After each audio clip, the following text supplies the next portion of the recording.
It's amazing, meticulously designed thing. It's not just suddenly came, it's not like that. Very well designed. জুলাইয়ে meticulous ডিজাইনে পরিকল্পিত শিশু হত্যার চিত্র দেখে রাজপথে সরব হয়েছিল মিডিয়া জগতের অনেক পরিচিত নামি দামি মুখ।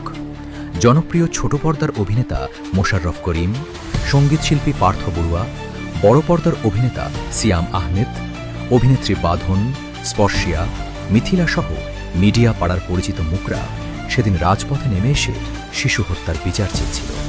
মোশাররফ করিমের ভাষ্য ছিল, ফেসবুকে বিগত কয়েকদিন ধরে জুলাই আন্দোলনের শিশু হত্যার চিত্র দেখতে দেখতে তিনি ক্লান্ত, তাই তিনি রাজপথে নেমে এসেছেন শিশু হত্যার বিচার চাইতে।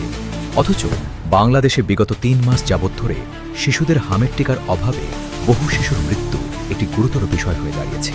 প্রতিদিন হামে আক্রান্ত হচ্ছে অজস্র শিশু। সরকারি বেসরকারি হিসেব মিলিয়ে শিশু মৃত্যুর সংখ্যা ৪০০-র কাছাকাছি। হামে আক্রান্ত এসব শিশুর মৃত্যুর মারা যাচ্ছে আগামীর সম্ভাবনাময় বাংলাদেশ। বাবা তার সন্তানকে বুকে নিয়ে এক হাসপাতাল থেকে আরেক হাসপাতালে ছুটছেন। মা তার দুধের শিশু সন্তানকে হারিয়ে আর্তনাদ করছেন। এই হৃদয় বিদারক চিত্র বর্তমান বাংলাদেশের স্বাভাবিক চিত্রে পরিণত হয়েছে। বাংলাদেশ যেন পরিণত হয়েছে এক মৃত্যু উপত্যকায়।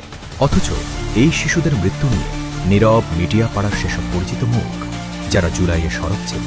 এখন হামে আক্রান্ত শিশুর মৃত্যু দেখতে মোশাররফ করিমের ক্লান্তি আসে না।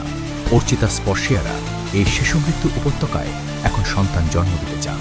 শিশু মৃত্যুতে বাঁধনদের চোখে এখন আর কান্না আসে না। না, তাদের ফেসবুক পেজে আছে এই সংক্রান্ত কোনো পোস্ট, আর না আছে কোনো বিবৃতি। তবে কি তাদের কাছে মানবতা সিলেক্টিভ? যদি সিলেক্টিভ মানবতা না হয়, তবে শিশুদের এমন পরিকল্পিত নির্মম মৃত্যুর জন্য কেন অভিনেতারা সরব হবেন না? অথচ ইউনেস্কো এবং WHO দ্বারা বিভিন্ন বিবৃতিতে বলা হয়েছে, বাংলাদেশের হামের টিকা সংকটে শিশু মারা যাওয়ার ঘটনা কোনো সাধারণ ঘটনা নয়, বরং এটি পরিকল্পিত হত্যা। এই পরিকল্পিত শিশু হত্যার জন্য ইউনুস ও নূরজাহান বেগমই দায়ী, তা আজ বাংলাদেশের মানুষের কাছে স্পষ্ট। তবুও কেন জুলাইয়ে সরব মিডিয়া পাড়া আজ ইউনুস নূরজাহান গং কর্তৃক শিশু গণহত্যা নিয়ে নীরব? দর্শক আমাদের প্রশ্ন। তবে কি এসব অভিনেতা অভিনেত্রীরাও ডলারের কাছে বিক্রি হয়েছিল, নাকি ইউনুসের তৈরি ম্যাটিকুলাস ডিজাইনের অন্যতম সহযোগী ছিল?